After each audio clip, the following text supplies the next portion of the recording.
needs, especially the people who live far away from their homes, people who live abroad. I myself lived in US for about 10 years, and every day, if not every hour, I needed some tasks done back home here in Pakistan. People who live in Pakistan, between Karachi and Lahore and other cities, they have tasks, chores.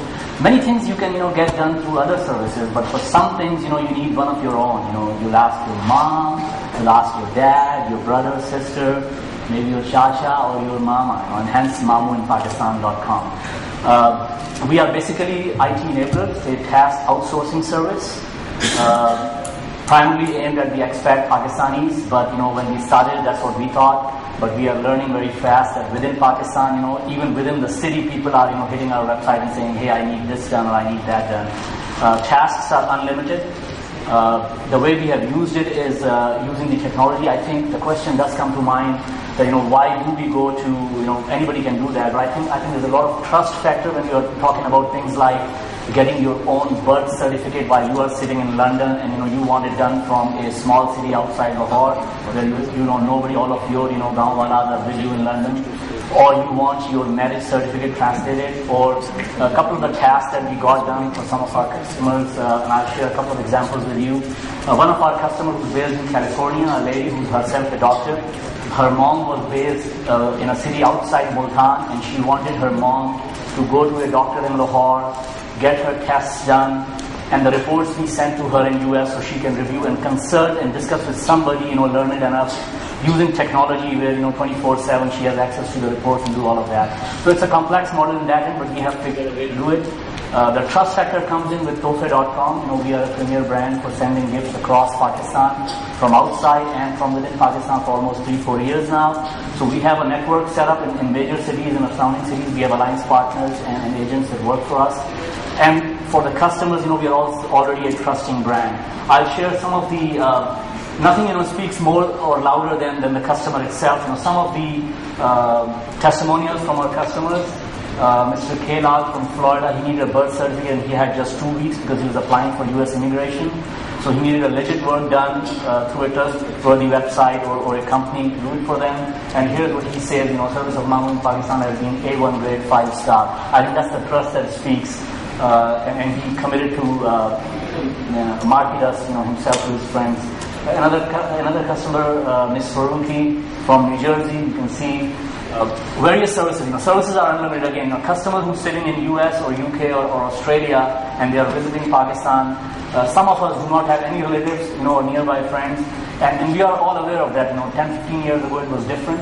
Now the times have changed. Even the people who live here, me and you, are getting busier and busier. So it's very hard for people to ask us to do chores. Well, we are doing our 9-to-5 job, and many households have both husband and wife working. So that's the service we provided. Car rentals, accommodation. So we are, and I repeat, we are enablers. We don't do the service ourselves. We create alliances to provide the service, and we use technology and trust and branding to create that bridge between the customer and the service provider. Mr. Marchandani, we have a very I would say exciting customer base. People who are not Pakistanis, who are Indian and whose parents, for example, were born pre-partition and they need their birth certificates for immigration in US or UK. Think about that. And who do they talk to in Pakistan? That's where Mamu in Pakistan comes in. I think we have a couple of testimonials with Shahzad will, kindly maybe he can play it. There's a look of our website, user-friendly website. There's a back-end model. I will not get into the complex details of how the ticket system works, but it is very user-friendly. Maybe a testimonial can tell you a little bit about that. You can imagine, these services are very personal to people. Just one last example. These are some of the services that we already did in the last 6 months. Keep in mind, we have not started marketing Mamu in Pakistan yet. Basically, our customer is customer-based Tohfe.com that's working for us. But we've only done about 50 tasks. Applaud for him. Yeah. I have a question about revenue. Yeah, the revenue model for actually all Tohfe services, including Mamu in Pakistan, is very sweet. We charge the money before even we move the mouse. So customers pay us upfront. The people who are outside, they pay through us by credit card, debit card, or PayPal. For within Pakistan, we have enabled other models like UBL net banking and money orders and mobile money order by mobile link. The revenues It's a good model. We are at about, for Mamu in Pakistan, it's about 85 to 90% gross margins. Okay. So we are lucky in that because the task is important. A person who's sitting in Belgium and wants a task done in Pakistan doesn't want to come himself, fly over for 10 days and waste his vacation. So they are willing to pay the premium that we charge. Question. Fazia has a question and then Imtiaz. Go ahead. I'd like to have you address how do you handle the ethical issues like when you say, do you have any parameters or boundaries where you say, I want to order a gun when I get here I want it at the airport, for example, and privacy issues, and I don't want everybody to know. How do you handle that, and how do you build trust? I know I can see you've got testimonials. That was very good. Take a chance, the first chance. I'm not going to send my passport to the UK embassy because I really don't trust them. Valid question. Trust is something that we fought with when we started Tofe.com. That's why I mentioned we started Tofe.com about 3.5 years ago. When you are marketing with a brand in the market, I think there's nothing tells more about trust than the customers themselves. So we have a lot of customer testimonials and base for Tofe.com that's already published on our websites. So people see that. We also have a sort of a call center where people, when they call in, they talk to a person. I think that's important in the initial days. People come to internet later, especially with the Pakistani customer base. We are more wary of these. I think we are more aware of it, so we are more wary of it. So that helps. The human contact helps with our agents, or many times even the partners talking to the customers and explaining to them. And I think there comes a point where the person has a need, and they take that, they cross that boundary, and they say, okay, we will send a copy of our passport, or you're right, for getting a birth certificate, we have to ask for an IC card, a metric certificate, and things like that. So they do, they ask all sorts of questions. They will ask us, about our history. They will ask us how do we maintain their privacy, and we tell them who are our bankers. A lot of that information is published. Our privacy policy is published. We use secure server environments on our websites, Tofe.com and others, so that's published too. So it builds up. I think it was hindrance in the initial days of Tofe, but I think once we have created the brand, it's coming out. And it is a tough task to create a brand, but once you do it, it happens. Imtiaz? Yeah. Two questions basically. First, your revenue model is derived out of customer needs which may arise, let's say if you're talking to me, if I have a need today, you've taken care of it, I won't have it again tomorrow. Mm-hmm. So essentially, in a way, you're diminishing your own market to an extent because you don't have a subscriber model. Mm-hmm. That to an extent is also mitigated by the fact that many people in so many countries, it makes sense. You spend some money on marketing and you have people come to you constantly. My core question is, most of your services, assuming you have someone needs to rent a car in Pakistan, or someone needs certain documents in Pakistan, certain services are vanilla, like renting a car from Karachi, Lahore, stuff like that, you already have price of that. But assuming I tell you I've lost my BCom certificate, okay, and I need you to get me a copy. Yes.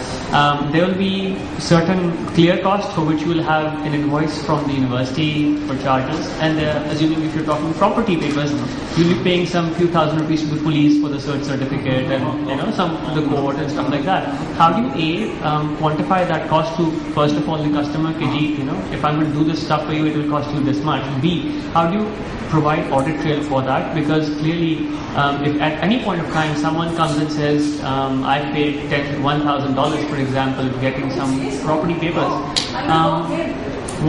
how do you justify? Very, very long question. I think he won't have time to answer it. Yeah, that's a good question. Okay, I'll answer your question. The pricing model for Mamu in Pakistan is not fixed. If you go to our website, you will see a price range. And I'll take the example of lost birth certificate, for example, or a police certificate. By the way, we have helped people getting police certificates for immigration, especially in Ireland and Australia, those two countries require it. The pricing model is not fixed, but this is how we price it.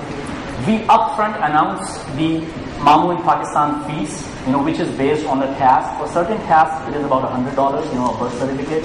For a complex task like a police certificate, it may range up to $300 or $400. Then we inform the customer upfront that what you will pay would be the MIP fee, which is this, and that is also based on after a couple of communication with the customer. Once we understand the exact need, I'll also pinpoint one thing here, that for many customers, for the same task, the fees may vary, because some customers have all the documents available, and some says, I have nothing, I've lost everything, you get me the certificate. So we have to go on the extra yard, we have to create 2 documents for them from Karachi University and so on and so forth to get the police certificate. So we add that in, and then we tell them that, look, there is some direct cost, like the fees of the police station, or the fees of the Karachi University, or the fees of government department in KMC. We will give you receipts for that, because we hire agents or lawyers to get that done. So we provide the customers with the receipts of those lawyers and agents, and they pay for that directly. Plus they pay for our fees and the courier charges. We use Premier Couriers to do that. Question. You've talked about all the good things, but the things that you handle are pretty sensitive. So what about the legal side of it and the claims and handling it with third parties, so it's all sensitive? We work, as I said, we have Tofre.com, so we already have bases in the major cities. So we handle through our own people. Even our customers sometimes ask us for things that we say, sorry, we cannot do that, out of our boundaries. So we have an internal policy. We are going to do certain things, and certain things we will not do. And we work through our own agents to make sure that whatever service we are giving is legit, and there is a trail for that. And we direct it.